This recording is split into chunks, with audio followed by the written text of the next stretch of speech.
কার রিজিকের প্রয়োজন আমার কাছে বলো, কার গুনাহ নিয়ে পাগল হয়ে গেছো ক্ষমা চাও।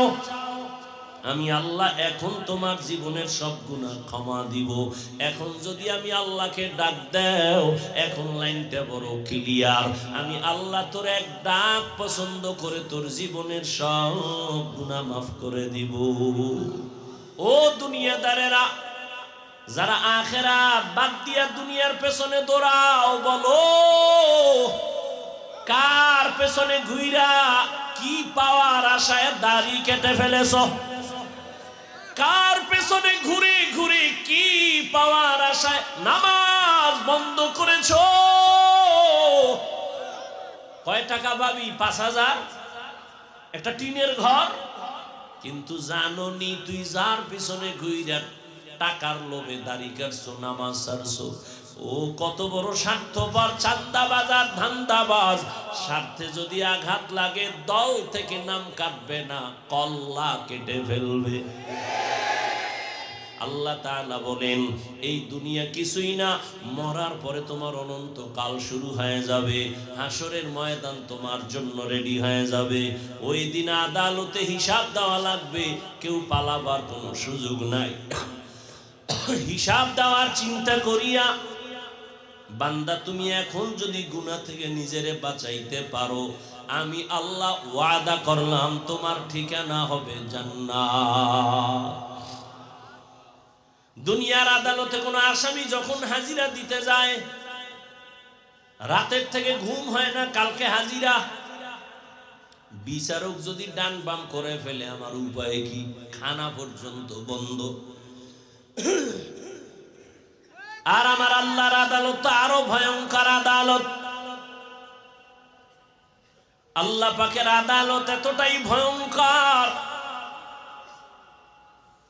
রহমতের নবী বলেন এই জমিন হবে কিয়ামতের মাঠ, আরাফার ময়দান হবে আল্লাহর বিচারালয়, আদালত। বিজ্ঞানীরা বলে জমিন থেকে 9,30,00,000 মাইল উপরে সূর্য।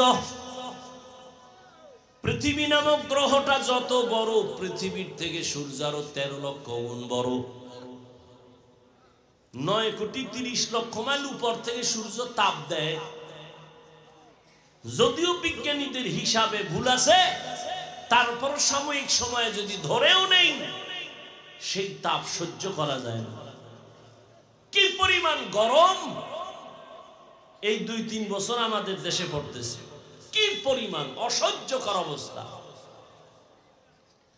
আল্লাহর নবী বলেন কিয়ামতের দিন সূর্য নিচে চলে আসবে। 9,30,00,000 মাইল উপরের সূর্যের গরম সহ্য করা যায় না। কিয়ামতের দিন যখন নিচে নেমে আসবে, সূর্যের গরমে মাটির জমিনটা পুড়িয়া তামা হয়ে যাবে। নাফরমানের মাথার মগজগুলো ভাতের মারের মতো ফুটতে থাকবে। রহমতের নবী বলেন অন্যদিকে জাহান্নামের আওয়াজ, জাহান্নাম বলবে হে আল্লাহ কই বেনামাজি গুনাহগার গুলো কোথায়? আমার পেটে দাও, আমার পেটে বড় ক্ষুধা। রহমতের নবী বলেন এমন হালাত ওদিকে আমার আল্লাহ রাগান্বিত আওয়াজ দিবেন, লিমানিল মুলকুল ইয়াউম লিল্লাহিল ওয়াহিদিল কাহ্হার। আমার আল্লাহ তাআলা যখন রাগান্বিত কুদরতি আওয়াজ দিবেন, হাসরের ময়দানটা থরথর করে কেঁপে উঠবে। রহমতের নবী বলেন নারী আর পুরুষগুলো উলঙ্গ দাঁড়াবে হাসরের মাঠে। আম্মা জান আয়েশা রাদিয়াল্লাহু তাআলা আনহা বলেন ইয়া রাসূলুল্লাহ, নারী পুরুষ যখন উলঙ্গ দাঁড়াবে একটু কি লজ্জা হবে না? রহমতের নবী বলেন লজ্জা হবে পরের কথা, এমন ভয়ঙ্কর হবে হাসরের মাঠ, একজন আর একজনের দিকে তাকানোরই কোনো হুঁশ থাকবে না।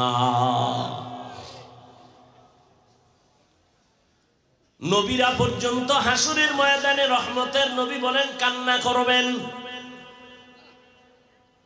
এত পরিমাণ কান্না, উম্মতের কথা ভুলে যাবেন। এই ভয়টা যার অন্তরে ঢুকবে, গুনাহ ছাড়বে, আল্লাহ ওয়াদা দিলেন তাকে জান্নাত দিয়ে দিব। আল্লাহ ঈমানের আলো দিয়েই তো সন্তানকে আল্লাহ পাঠাইছেন। যে ঘরে আসুক না কেন, নাবালেগ বাচ্চা ঈমানের আলো নিয়ে আসছে। মা বাবা তারে মুক্তি দিয়া কয় সেজদা কর, মা বাবা গায়রুল্লাহর গোলাম বানায় দেয়। এজন্য কিয়ামতের ময়দানে অনেক আল্লাহর বান্দারা সন্তানের অপরাধের কারণে জাহান্নামের হ্যান্ডকাপ লেগে যাবে। আল্লাহ জিজ্ঞেস করবেন, এ সন্তান, নামাজ পড়েছো? বলে পড়ি নাই। রোজা রাখছো? রাখি নাই। কেন? সন্তান বলবে, আমার কোনো দোষ নাই, আমার মা বাবার কারণে আমি ঝামেলায় পড়েছি। আমার আব্বা আম্মা কোনোদিন আমাকে কোরআন শিখায় নাই, নামাজের কথা বলে নাই। জুমার মসজিদে যাইতো, আমারে কোনোদিন জুমার দাওয়াত দেয় নাই। ওয়াজের প্যান্ডেলে যাইতো, আমাকে ওয়াজের দাওয়াত দেয় নাই। মাঝে মাঝে ভোর রাতে সাহারি খাইতো আমার মা বাবা। আম্মা জান ডাকতেন, ওঠ বাবা, তাড়াতাড়ি ওইটা তুই একটা রোজা রাখ। আব্বা জান ধমক দিয়া বলতো, খবরদার, রোজা রাখাইও না, রাখাইলে আমার সন্তানের চেহারা নষ্ট হয়ে যাবে। আল্লাহর আদালতে সন্তান মা বাবার বিরুদ্ধে মামলা পেশ করবে। রব্বানা ইন্না আতা'না সাদাতানা ওয়া কুবারানা ফাআদাল্লুনাস সাবিলা। আমার মা বাবার কারণে আমি জাহান্নামের পথে চলে গেলাম। মা বাবাই যদি ছোট থেকে চেষ্টা করত, তাহলে তো আমি একটু লাইনে চলে আসতাম, নামাজ শিখতাম, রোজা শিখতাম। আমার আব্বা জান, আমার আম্মা আমাকে ছোট থেকে লাইনে চালায় নাই। এক বুড়া বাবা পৃথিবীর একজন আল্লাহর প্রিয় বান্দা, যারে দেখলে শয়তানও ভয় পায়। নাম জানেন কে? খলিফাতুল মুসলিমিন ওমরে ফারুক রাদিয়াল্লাহু তাআলা আনহু। আদালতে গিয়া বাবায় নালিশ দিল, ছেলে আমার হক আদায় করে না। ওমরের কথার আগে তরবারি রেডি, তবে বেইনসাফি করবে না। ডাক দিয়া কয়, বুড়া বাবা, তুমি যেই ছেলের বিরুদ্ধে বিচার দায়ের করলা, সেই বাদী বিবাদীরে হাজির করো, তার কথাও শুনতে হবে। ছেলেরে যখন হাজির করা হলো, এই ছেলে, তুই বাবার হক আদায় করো না কেন? ছেলে বলে, খলিফাতুল মুসলিমিন, আমার কোনো কথা বলার অনুমতি আছে কিনা? বলে আছে। বল। বলে, আব্বা আম্মার পক্ষ থেকে আমার উপরে কোনো হক আসেনি? ওমর কয়, আছে তো। জানতে পারিনি? কয়, পারো তো। ওমর এবার একটা একটা বলতেছে, মা বাবার পক্ষ থেকে সন্তানের উপরে প্রথম হক, একজন পুরুষ হিসেবে তার প্রথম হক হলো একটা সতী সাধ্বী নেককারিনী স্ত্রী ঘরের মধ্যে নিবে, ভালো একটা মা ঘরে আনবে। ছেলে ডাক দিয়ে কয়, খলিফাতুল মুসলিমিন, আমার আব্বা জান এই দায়িত্বটা ভালো পালন করে নাই। আমার আব্বা ভালো মা ঘরে নেয় নাই, সমাজের ডানা কাটা ভরি আমার বাবায় নিয়ে আসছে। ডানা কাটা ভরিয়াই সেই তো ডানা কাটে। ঘরে ঢুকিয়া কয়, তোর বাপ খারাপ, তোর মা খারাপ, ব্যবহার ভালো না, ঘর থেকে নাম কি করবো? কয়, তাড়াতাড়ি আলাদা ফ্ল্যাট ভাড়া ল। আলাদা ফ্ল্যাট লইয়া কিছুদিন পরে কয়, তোর ডানাও ভালো না, এইবার তোরে ফকির বানায়া ভিক্ষার ঝুলি দিয়া আমি হিজরত করলাম। এলো ডানা কাটা ভরির গুণ। মায়ের ডাও কাটছে, বাবার ডাও কাটছে, এইবার মগার ডাও কাটছে। সন্তান বলেন, খলিফাতুল মুসলিমিন, আমার আব্বা ভালো মা ঘরে নেয় নাই। তারপরে হক হলো স্বামী আর স্ত্রী আল্লাহর কাছে দোয়া করবে একটা নেককার সন্তানের জন্য। আমার বাবা মা কোনোদিন দোয়া করছে কিনা আমার জানা নাই। এরপরে সন্তান দুনিয়াতে যখন আসবে ডান কানে আজান আর বাম কানে ইকামত। ছেলে ডাক দিয়ে বলে, আমার আব্বা কোনোদিন আমার ডান কানে বাম কানে আজান ইকামত দেয় নাই। ও যাত্রাবাড়ির মুসলমানেরা, কয়জন মুসলমান বুকে হাত লাগাইয়া বলতে পারবা দুনিয়াতে আসছো যেদিন, ওই দিন তোমার ডান কানে আজান আর বাম কানে ইকামত হয়েছে কিনা? কয় না, কেমনে কই, আমার তো জন্ম হসপিটালে। হসপিটালের মধ্যে তো কোনো মুয়াজ্জিন নাই আজান ইকামত দেওয়ার জন্য। আছে? নাই। অনেকে তো জানেই না যে কামটা করা লাগবে, অনেকে তো জানাই নাই। আমার মা বাবায় হক আদায় করে নাই। এরপরে খলিফাতুল মুসলিমিন বলেন 7 দিনের দিন সন্তানের চুল ফালাবে আর একটা সুন্দর নাম রাখবে। বলে আমার আব্বা জান আমার একটা ভালো নামও রাখে নাই, আমার নাম রাখছে জহুল। যেমন আমগো এলাকায় রাখে জুয়েল, কোয়েল, দোয়েল। সন্তানের নাম তুফান, নদী, হাসি, খুশি, হ্যাঁ, সবুজ, গম্বুজ সন্তানের নাম। হায় হায় হায়, সারা দুনিয়া খুঁজো, কোন বিদুর্মীর বাড়ি আব্দুর রহমান নামে কোন ছেলে আসেনি। সারা দুনিয়া খুঁজো, শুধু বাংলাদেশ না, রহিমা খাতুন নামে কোন মেয়ে কোন বিদর্মীর ঘরে আসেনি। মুসলমানের ঘরে কেন এত বেঈমানের নাম? কারণ কি ইসলামের নাম কি টান পড়ছেনি? সেদিন এক আমার ভক্ত জিগাই, তোর নাম কি? কয় সুমেল। তোর ভাইয়ের নাম কি? কয় রুমেল। আমি কি, তোর মাইয়া বলা যদি হয় সেটার নাম রাখবি আর একটার হিমেল, আর লাস্টে যেটা হইবে এটার নাম রাখবি জিমেল। আর কি করবি? জিন্দেগি মে বন্দেগি তু করনা হে,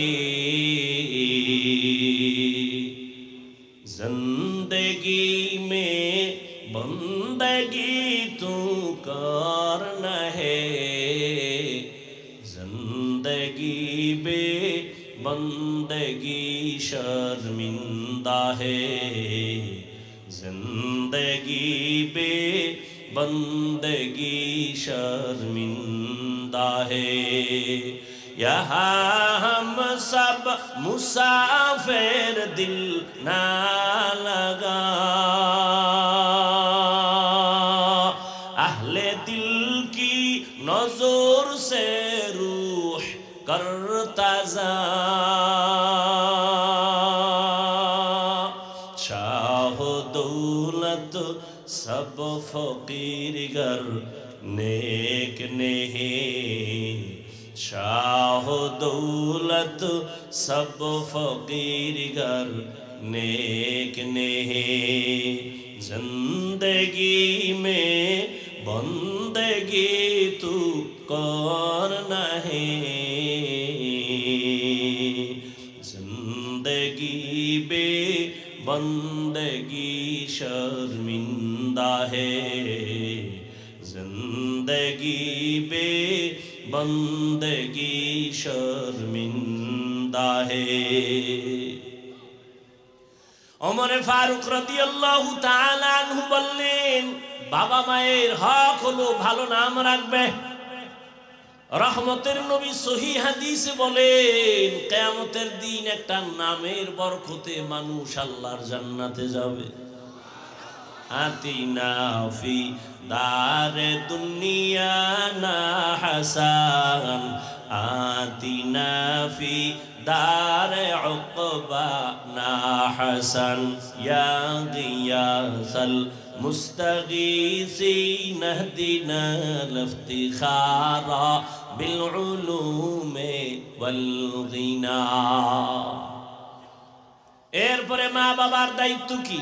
قال رسول الله صلى الله عليه وآله وسلم من ولد له ولد فليحسن اسمه وآدابه فإذا بلغ فليزوجه فإن بلغ ولم يزوجه فأصاب اسما فإنما اسمه على أبيه।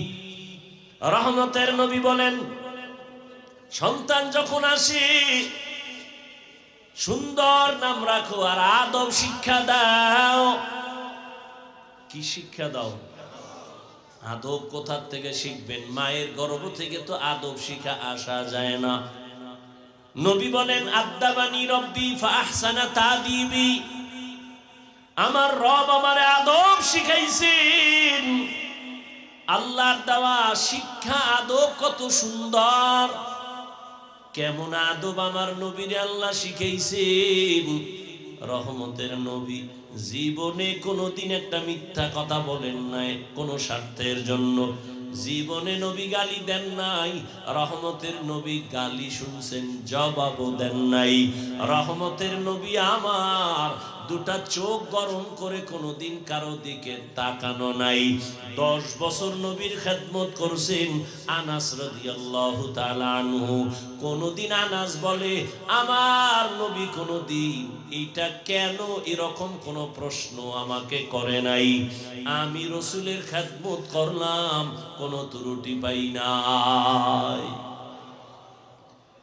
পৃথিবীতে আদব যদি শিখতে চাও, রহমতের নবীর থেকে আদব শিখো।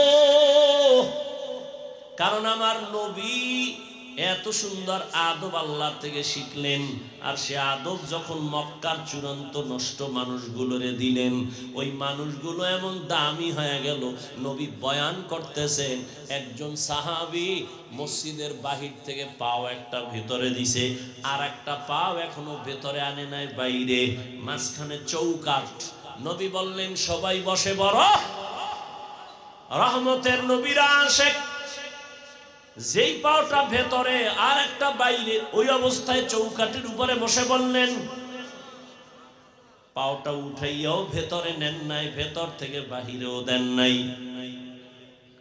রহমতের নবীর আদব, আর ওই আদর্শ যারা লালন করে তাদের থেকে আদব শিখো। আর এখন তো সন্তানেরা আপডেট হয়ে গেছে, দুনিয়াদারেরা আদব শিখানোর জন্য সকালবেলা মুয়াজ্জিন যখন আজান দিতে উঠে, আম্মা জানো সন্তানের কেজিতে পাঠাবার জন্য পাঠায় উঠে আদব শিখানোর জন্য। সেখানে গিয়া সন্তান আদব শিখে। শরতে অজগর আদব নাম্বার 2, শরায়াতে আফা আদব শিখে। আর এই সন্তান রহমতের নবীর আদর্শ মাদ্রাসায় যখন যাবে, ওই সন্তানটা পড়বে শরায়াতে ওযু, শরায়াতে আল্লাহ। কি আদব! মানুষের জীবনের মহামূল্যবান এক সম্পদের নাম আদব। এই আদব আল্লাহ পাক রব্বুল আলামিন নবীর মাধ্যমে উম্মতের কাছে হাদিয়া দিয়ে দিলেন। ওই নবীর আদর্শের বাইরে কোনো আদব নাই, সব বেয়াদবি। আদবের আর এক নাম সুন্নত, আর এক নাম কি? তুকু যাও সুন্নতে আহমদ কুজাবা মুহাম্মদ कैबुवत निस्बतरा मन अहब्बा सुन्नती कौले रसूल मजदाए का नमाई हम कुन कबूल।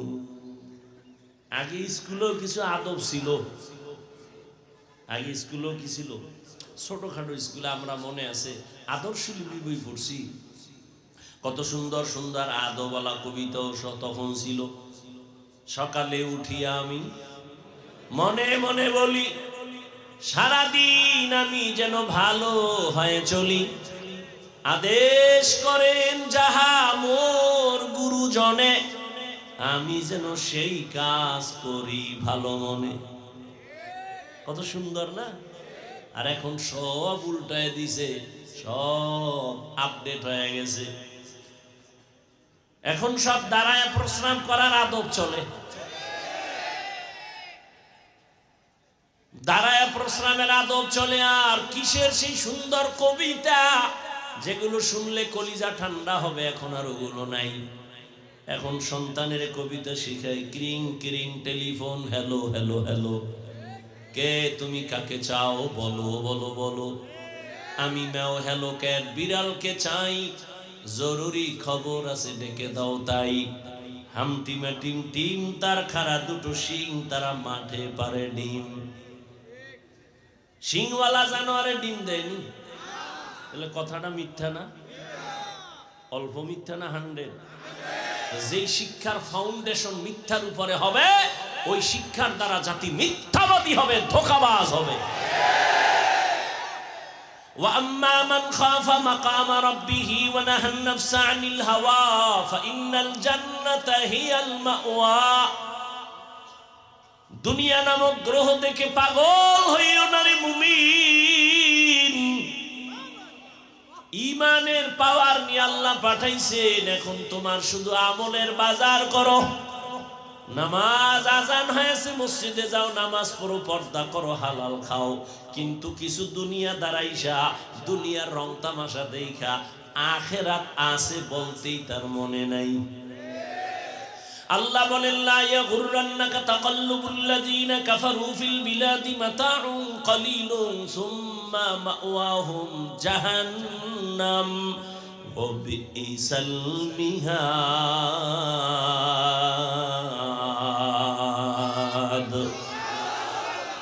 বেঈমান মুশরিক কাফেরের বানানো গুলশান দেইখা পাগল হইও না রে উম্মত। আল্লাহ বলেন, এগুলো দেখে পাগল হইও না, এগুলোর কোনো ভ্যালু নাই।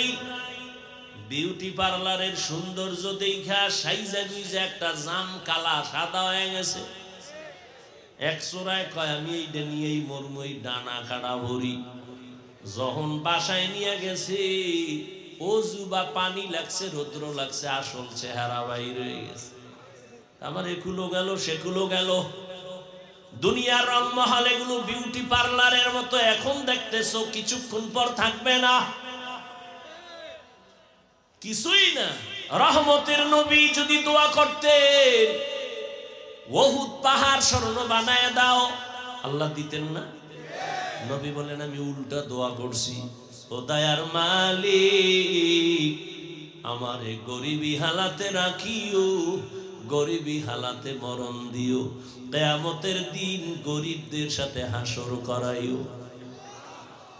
রহমতের নবী বলেন, এই গরিবেরা, বড় লোকের বাড়ি গাড়ি দেখে পাগল পারা হইও না, কিয়ামতের দিন বড় লোকের 500 বছর আগে গরিবেরা জান্নাতে চলে যাইবা। কয়শো বছর? কোন গরিব? এই ফলপট্টি আপনাকে এদিকে যারা গাঞ্জা গঞ্জা খায়, এই গরিব। কিছু গরিবের টাকা দেবেন, গিয়েই বিড়ি টানা শুরু করে। কেউ দোকানদারি করে সারা রাত তাস খেলে, ক্যারাম বোর্ড খেলে, জুয়া খেলে, আছে না নাই? লুড্ডু খেলে, মাইয়ারও খবর নাই, পোলার খবর নাই, সংসারের চিন্তা নাই। আল্লাহ হেদায়েত দান করেন। আল্লাহ তাআলা বলেন, দুনিয়ার পেছনে পড়ে কোনো লাভ নাই, দুনিয়া নামক গ্রহের কোনো মূল্য নাই। আর তোমরা যারা দুনিয়া দুনিয়া দুনিয়া ঘুরি ঘোরো, ঘুমের মধ্যেও দুনিয়া, নামাজে দাঁড়াইলেও দুনিয়া, এই দুনিয়া দুনিয়া যারা ঘুরিয়া আখিরাতের পেছনে ফালায় দিছে, ওরা দুইটা জিনিস চায়। কয় জিনিস? একটা চায় সম্মান, আর একটা চায় শান্তি। কিন্তু আমি আল্লাহর জাতের কসম করে বলি, যারা আখিরাতকে পেছনে ফেলে দুনিয়ার শান্তি আর সম্মানের জন্য সব দিকে দৌড়ায়, ওরা সম্মানেও নাই, শান্তিতেও নাই। 10 তলা বিল্ডিং উঠায় লাভ কি যদি বিল্ডিং বাদ দিয়া জঙ্গলে ঘুমানো লাগে? সুইস ব্যাংকে টাকা রেখে লাভ কি যদি 14 গোষ্ঠী খাইতে না পারে? টাকা দিয়ে সম্মান কিনলে এই সম্মান থাকে না। আর আমার মাওলায় যদি সম্মান দেন, এই সম্মান কেউ নিতে পারে না। পারে? এই মুহূর্তে তাকায়া দেখো কত কান্না, কত কান্না। কিন্তু চেয়ারম্যানের চেয়ারের মেয়াদ শেষ, এমপির মেয়াদ শেষ, মন্ত্রীর মেয়াদ শেষ, কিন্তু আখিরাত ওয়ালারা যেই চেয়ারে বসে, ও চেয়ারের কোনো তো মেয়াদই নাই। কে দিছে সম্মান? আল্লাহ সম্মান দিছে। ও দুনিয়াদারেরা, যারা আখিরাত বাদ দিয়া দুনিয়ার পেছনে দৌড়াও, বলো কার পেছনে ঘুইরা কি পাওয়ার আশায় দাড়ি কেটে ফেলেছ? কার পেছনে ঘুরে ঘুরে কি পাওয়ার আশায় নামাজ বন্ধ করেছ? কয় টাকা পাবি? 5,000, একটা টিনের ঘর। কিন্তু জানোনি তুই যার পিছনে ঘুইরা টাকার লোভে দাড়ি কাটছো, নামাজ ছাড়ছো, ও কত বড় স্বার্থপর, চাঁদাবাজ আর ধান্দাবাজ। স্বার্থে যদি আঘাত লাগে, দল থেকে নাম কাটবে না, কল্লা কেটে ফেলবে। সব চাঁদাবাজ আর ধান্দাবাজ আল্লাহর মোহাব্বত নিয়ে যারা আছে, এরা সম্মানেও আছে, শান্তিতেও আছে, এখনো আছে, এই মুহূর্তেও আছে। সম্মান দেয়ার মালিক কে? শান্তি দেয়ার মালিক কে? قال رسول الله صلى الله عليه وآله وسلم من أحب دنياه وذر بآخرته ومن أحب آخرته وذر بدنيا فآثروا ما يبقى على ما يفنى। যে ব্যক্তি দুনিয়াকে আপন করে নিল, আখিরাত বরবাদ হয়ে গেল। যে আখিরাতের আপন করবে, দুনিয়া তার পেছনে চলে যাবে। আর আল্লাহর নবী বলেন, ক্ষণস্থায়ী দুনিয়া পেছনে ফেলো, আখিরাতের অন্তরে জায়গা দিয়া দাও। ক্বালা রাসূলুল্লাহি সাল্লাল্লাহু আলাইহি ওয়া আলিহি ওয়াসাল্লাম আদ-দুনিয়া খুলিকাত লাকুম ওয়া আন্নাকুম খুলিকতুম লিল আখিরাহ। রহমতের নবী বলেন, পুরা দুনিয়া তোমার আমার গোলাম, আর তোমাকে আমাকে আল্লাহ বানাইছেন তার গোলাম। দুনিয়া তোমারে আমারে খুঁজবে, তুমি আমি কারে খুঁজবো? আল্লাহকে খুঁজো। তোমাকে আমাকে দুনিয়া খুঁজবে, তুমি আমি আল্লাহকে খুঁজি। কিন্তু এখন উল্টা হয়ে গেছে, তুমি আমি খুঁজি দুনিয়া দুনিয়া দুনিয়া, আর আল্লাহ তোমারে আমারে খুঁজে। আল্লাহ খোঁজ দিয়া ডাক দিছে ফজরের সময়, আসসালাতু খায়রুম মিনান নাউম, ওঠো আমার ঘরে এসে হাজিরা দাও। দুনিয়াদারেরা নাক টেনে ঘুমায়, ফজরের হাজিরায় একবারও যায় নাই। আল্লাহ কত দয়ার মালিক, একবারও রাগ করে নাই। আবার জোহরের সময় ডাক দিছে, আয় মসজিদে এসে হাজিরা দাও। বান্দা জোহরের হাজিরায়ও নাই, আল্লাহ তাআলা আবার দয়া করে ডাক দিছে, আসরের হাজিরায় আয়, হাইয়া আলাস সালাহ। নিমক হারাম, দুনিয়ার তালে পরে আসরের হাজিরায় মসজিদে যায় নাই। আল্লাহ রাগ করে পানি বন্ধ করেন নাই, খানা বন্ধ করেন নাই। মাগরিবে ডাক দিছে, আসো। নিমক হারাম, মাগরিবের হাজিরায় যায় নাই। আল্লাহ রাগ করে নাই। শেষবারে আল্লাহ এশার সময় ডাক দিছে, মুয়াজ্জিন ডাক দাও, বান্দা এশার হাজিরায় যায় নাই। আমার আল্লাহ কত দয়ার মালিক, ফজরেও হাজিরায় না পাইয়া, আসরে মাগরিব এশায় না পাইয়া, আল্লাহ এই কথা বলে নাই তোরে আমি আর চাই না, বরং আল্লাহ কয় এবার আমি রেডি, তোরে ডাকার জন্য আসতেছি। 5 বেলায় ডাকলাম মুয়াজ্জিন দিয়ে, তুই আসলি না, এবার আমি আল্লাহ তোরে ডাকার জন্য আসতেছি। উদউনি আস্তাজিব লাকুম, আমি আল্লাহকে তুই যখন একটু সাড়া দিবি, ডাকে আমি জবাব দেওয়ার জন্য। রাতের গভীর, যখন আসমান ঠান্ডা, জমিন ঠান্ডা, সব ঘুমায় যায়, জঙ্গলের প্রাণী ঘুমায়, গাছের পাখিরাও ঘুমায়, ঘরের মানুষ ঘুমায়, ওই সময় আমি আল্লাহ আমার মোহাব্বতের বান্দারে ডাকার জন্য প্রথম আসমানে আসি। ও বান্দা, একটু সজাগ হইয়া আমারে মোহাব্বত করে একটা ডাক দাও। অতিও গভীর হয় রজনী যখন, নীরবে প্রভুর নাম জপিও তখন, প্রভুর করুণা যদি পাইবারে চাও, গভীর রাতে উঠে প্রভুর গুণগান গাও। আল্লাহ তাআলা বলেন, আমি তোমাকে প্রতিদিন ভোর রাত্রে ডাকতে থাকি। আলা মিন মুস্তাগফিরিন ফাগফির আলা, আলা মিন মুস্তারজিকিন ফারজুকা। কার রিজিকের প্রয়োজন আমার কাছে বলো, কার গুনাহ নিয়ে পাগল হয়ে গেছো ক্ষমা চাও। আমি আল্লাহ এখন তোমার জীবনের সব গুনাহ ক্ষমা দিব।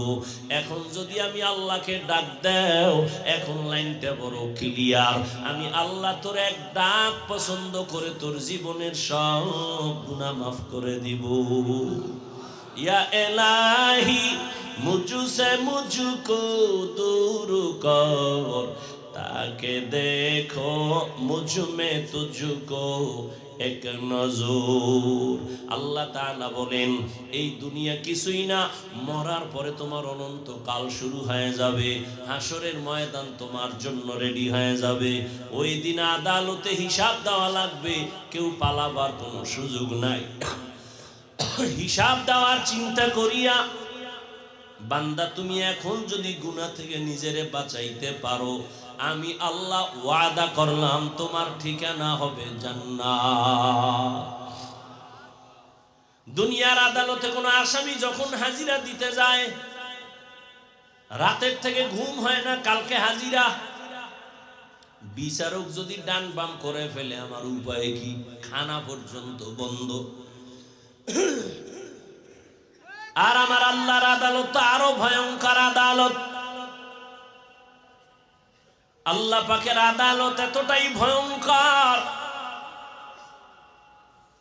রহমতের নবী বলেন এই জমিন হবে কিয়ামতের মাঠ, আরাফার ময়দান হবে আল্লাহর বিচারণায় আদালত। বিজ্ঞানীরা বলে জমিন থেকে 9,30,00,000 মাইল উপরে সূর্য। পৃথিবী নামক গ্রহটা যত বড়, পৃথিবীর থেকে সূর্য আরো 13 লক্ষ গুণ বড়। 9,30,00,000 মাইল উপর থেকে সূর্য তাপ দেয়। যদিও বিজ্ঞানীদের হিসাবে ভুল আছে, তারপর সাময়িক সময়ে যদি ধরেও নেই, সেই তাপ সহ্য করা যায় না। কি পরিমাণ গরম এই 2-3 বছর আমাদের দেশে পড়তেছে, কি পরিমাণ অসহ্যকর অবস্থা। আল্লাহর নবী বলেন কিয়ামতের দিন সূর্য নিচে চলে আসবে। 9,30,00,000 মাইল উপরের সূর্যের গরম সহ্য করা যায় না। কিয়ামতের দিন যখন নিচে নেমে আসবে, সূর্যের গরমে মাটির জমিনটা পুড়িয়া তামা হয়ে যাবে। নাফরমানের মাথার মগজগুলো ভাতের মারের মতো ফুটতে থাকবে। রহমতের নবী বলেন, অন্যদিকে জাহান্নামের আওয়াজ। জাহান্নাম বলবে, হে আল্লাহ, কই বেনামাজি গুনাহগার গুলো কোথায়? আমার পেটে দাও, আমার পেটে বড় ক্ষুধা। রহমতের নবী বলেন, এমন হালাত ওদিকে আমার আল্লাহ রাগান্বিত আওয়াজ দিবেন, লিমানিল মুলকুল ইয়াউম লিল্লাহিল ওয়াহিদিল কাহ্হার। আমার আল্লাহ তাআলা যখন রাগান্বিত কুদরতি আওয়াজ দিবেন, হাসরের ময়দানটা থরথর করে কেঁপে উঠবে। রহমতের নবী বলেন, নারী আর পুরুষগুলো উলঙ্গ দাঁড়াবে হাসরের মাঠে। আম্মা জান আয়েশা রাদিয়াল্লাহু তাআলা আনহা বলেন, ইয়া রাসূলুল্লাহ, নারী পুরুষ যখন উলঙ্গ দাঁড়াবে একটু কি লজ্জা হবে না? রহমতের নবী বলেন, লজ্জা হবে পরের কথা, এমন ভয়ঙ্কর হবে হাসরের মাঠ, একজন আর একজনের দিকে তাকানোরই কোনো হুঁশ থাকবে না। নবীরা পর্যন্ত হাসরের ময়দানে রহমতের নবী বলেন কান্না করবেন। এত পরিমাণ কান্না, উম্মতের কথা ভুলে যাবেন। এই ভয়টা যার অন্তরে ঢুকবে, গুনাহ ছাড়বে, আল্লাহ ওয়াদা দিলেন তাকে জান্নাত দিয়ে দেব।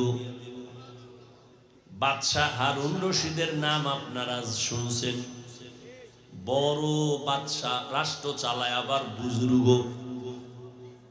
তিনি একদিন ওলামায়ে কেরামদের তার প্রাসাদে, রাজপ্রাসাদে ডাকলেন, মেহমানদারি করালেন। কে?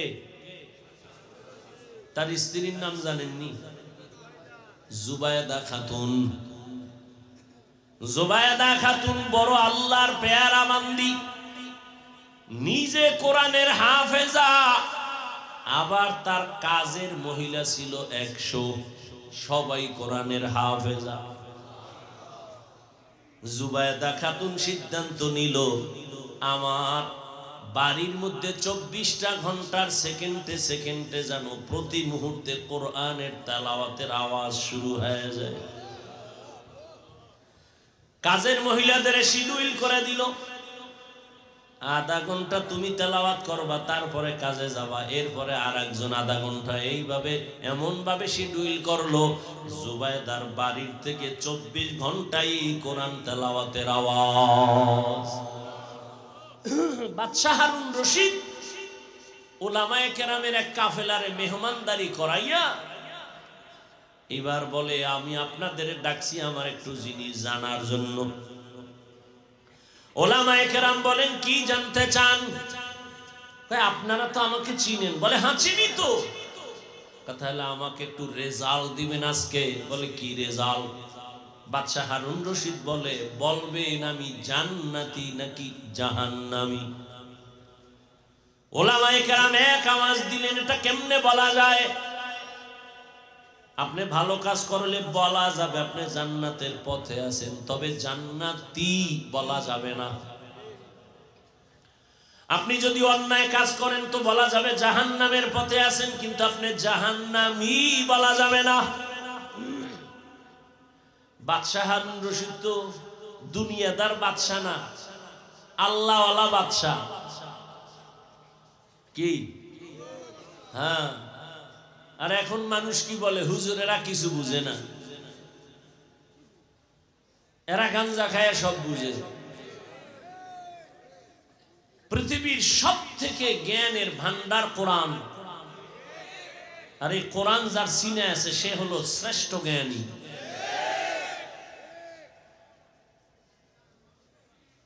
এই প্রপাগান্ডা ছড়ায় যারা আলেম থেকে জাতিকে আলাদা করতে চায়। কেন?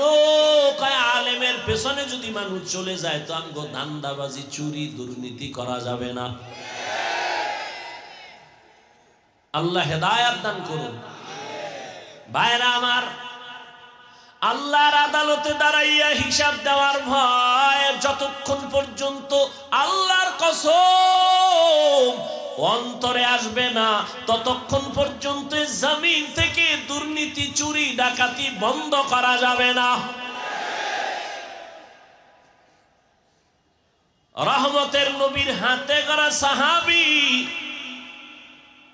ওমরে ফারুক রাদিয়াল্লাহু তাআলা আনহু খেলাফতের দায়িত্ব, রাষ্ট্র চালাইতেছেন ওমর। রোম সম্রাট বলে, ওমরের এত দাপট কেন? সবাই ভয় পায় কেন এই ব্যক্তিটারে? যাও তো দেখো তো তার আশেপাশে তার বডিগার্ড কত হাজার। গোয়েন্দারা এসে দেখে, রিপোর্ট দিল, এই রোম সম্রাট, ওমর নামের ব্যক্তির কোনো গার্ড নাই, একা একা চলে, একা একা চলে, তার এত পাওয়ার। সেই ওমর যে রাস্তা দিয়া চলে, শয়তানও রাস্তায় চলে না। ঈদের বাকি আছে আর 2-3 দিন। বিবি একদিন বলে, খলিফাতুল মুসলিমিন, সামনে ঈদের আনন্দ, আমাদের বাজার লাগবে না, সন্তানদের জন্য কিছু কাপড় কিনা প্রয়োজন। বলে, আমার কাছে টাকা নাই। কে কয়? কারে কয়? কোন সময়? রাষ্ট্র যখন চালাচ্ছেন ওমর, সেই সময় ওমর বলে আমি পোশাক কিনবো কিভাবে, টাকা নাই।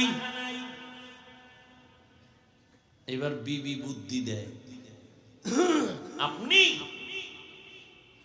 অর্থ মন্ত্রণালয়ের যে জিম্মাদার আছে, দায়িত্ব আছে, তাকে চিঠি লেখেন আর বলে দেন 1 মাসের অগ্রিম টাকা দিয়ে দিতে, 1 মাস অগ্রিম বেতন। ওমর চিঠি লিখলেন, বাহককে বললেন যাও, আবু ওবায়দা ইবনুল জাররাহ অর্থ মন্ত্রণালয়ের দায়িত্বে আছে, যাও আমার চিঠি দাও। বাহক চিঠি নিয়ে যখন আবু ওবায়দার কাছে চলে গেলেন, আবু ওবায়দা চিঠি দেখা হাউ মাউ করে কান্না শুরু করলেন।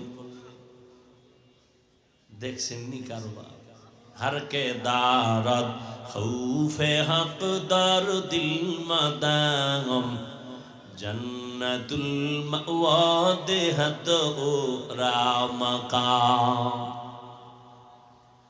আবু ওবায়দা কান্না করে উল্টা আরেকটা চিঠি লিখলেন ওমরের কাছে, খলিফাতুল মুসলিমিন, আপনার কাছে আমার 2টা প্রশ্ন লিখে দিলাম, জবাব দিলে আমি 1 মাসের অগ্রিম বেতন দিয়ে দিব। আপনি অর্ডার দিলে তো সব দিয়ে দেওয়া উচিত, কিন্তু যেহেতু আল্লাহকে ভয় করি সে কারণে চিঠি লিখলাম, উল্টা 2 প্রশ্নের জবাব দিবেন, 1 মাসের অগ্রিম দিয়ে দিন। ওমরের কাছে যখন বাহক চিঠি দিয়ে দিল, খলিফাতুল মুসলিমিন ওমর চিঠি দেখা তিনিও কান্না শুরু করলেন। ওমর চোখের পানি ছেড়ে কাঁদতেছেন। চিঠির মধ্যে 2 প্রশ্ন লেখা। 1 প্রশ্ন হলো, ওমর খলিফাতুল মুসলিমিন, আপনি যে আগামী 1 মাসের অগ্রিম টাকা চাইলেন, গ্যারান্টি দেন আপনি আগামী মাস বাঁচবেন নি? মৌতো কাসিন কুল্লু নাসিন শারেবু কবরু বাইতিন কুল্লু নাসিন দাখিলু। ওমরের অন্তরে চোট লেগে গেল। দ্বিতীয় প্রশ্ন, খলিফাতুল মুসলিমিন, আজ আপনি ক্ষমতার চেয়ারে আছেন, আগামী মাস আপনি চেয়ারে থাকবেন কিনা, জনগণ রাখবে কিনা গ্যারান্টি? আগামী মাস জনগণ রাখবেনি নাকি আপনি জোহরের আগে যেতে হবে? গ্যারান্টি দেন, আগামী মাস বাঁচার গ্যারান্টি দেন। ওমর চোখের পানি ছেড়ে দোয়া করে, হে মালিক, আমার আবু ওবায়দারে তুমি কবুল করে নাও। আমার অন্তর চোখ আমার আবু ওবায়দা খুলে দিল। हर के दारन खौफे हकदार दिल मदाम जन्नतुल मावा देहत ओ रामकाम। বাদশা হারুন রশিদ বলে, বলো আমি জান্নাতি না জাহান্নামী? সব আলেম বললেন এটা বলা যাবে না। হারুন রশিদ কইতে খাওয়াইলাম ভাও, যেই ভিআইপি মেহমানদারি করাইলাম, আমারে বলবেন আমি জান্নাতি না জাহান্নামী? আপনি বলেন পারেন না, বলা যাবে না। কি আর করার, আলেমের উপরে কথা তো আর বলাই যাবে না। আল্লাহর কুদরত। ওই মজলিসের পেছন দিকে একটা বালক ছিল 9 বছরের। 9 বছরের বালক দাঁড়ায় গেছে পেছন থেকে। বাদশাহ জাহাপনা, যদি অনুমতি দেন আমি বাচ্চা মানুষ একটু কথা বলবো। বাদশাহ হারুন রশিদকে বলো। বললে কিরম সুরে বলা যাবে? আমাকে সামনে আসার রাস্তা দেন। সব আলেমরা চাইয়ে রয়েছে। এই বাচ্চাকে সামনে এসে গেল। এবার আপনার প্রশ্ন কি? আমি জান্নাতি না জাহান্নামী? জবাব দাও। 9 বছরের বালক কয়, জবাব দিতে আমি পারবো, তবে আমার প্রশ্ন আছে। কি? কয় যে প্রশ্ন করে সে বড় না জবাব দেয় সে বড়? কে বড়? কে বড়? বাদশা হারুন রশিদ তো আল্লাহর প্রিয় বান্দা বলে যে জবাব দেয় সেই তো প্রশ্নকারীর থেকে তুলনামূলক বড়। বেয়াদবি মাফ করবেন, সিংহাসনে আমারে বসায় দেন, আপনি নিচে আসেন। দুনিয়াদার বাদশা না, বাদশা হারুন রশিদ কয় এই উজির নিচে বিছনা কর, আমি নিচে নামবো, ওরে এখানে বসায় দাও। বাদশা হারুন রশিদ নিচে গিয়া বসলেন, 9 বছরের বালকের সিংহাসনে বসায় দিছে। বালক তো যেমন তেমন না, সিংহাসনে বসেই কয় বাদশাহ মাওলায় যদি কবুল করে ইলমের সম্মান এমনই হয়। ইলমেরা এজাজু করদন বেহিসাব, খলকেরা দাদন জওয়াবে বাসওয়াব, হক না দারদ দোস্তে খলকা জারেরা, নিস্তে ই খসলত একে দিনদারেরা। বাচ্চা নিচে বসে গেলেন, বালক এখানে বসিয়া বুঝাই দিল ইলমের সম্মান আল্লাহ যদি দেন তো এমনই হয়।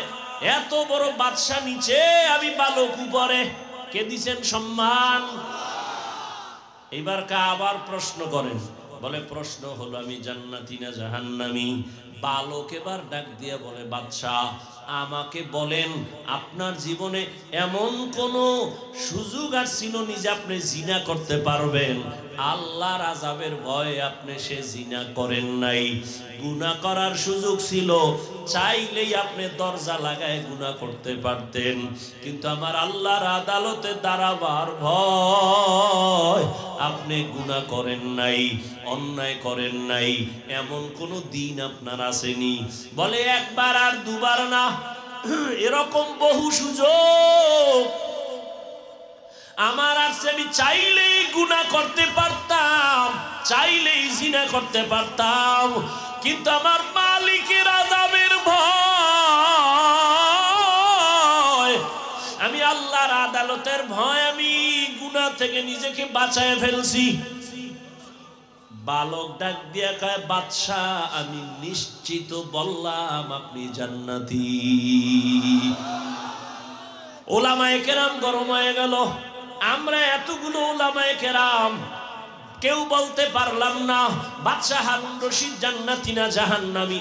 তুমি কেমনে বলছো বাদশা হারুন রশিদ জান্নাতি? বলে হ্যাঁ আমি বলেছি। দলিল দিব, দলিল নাও।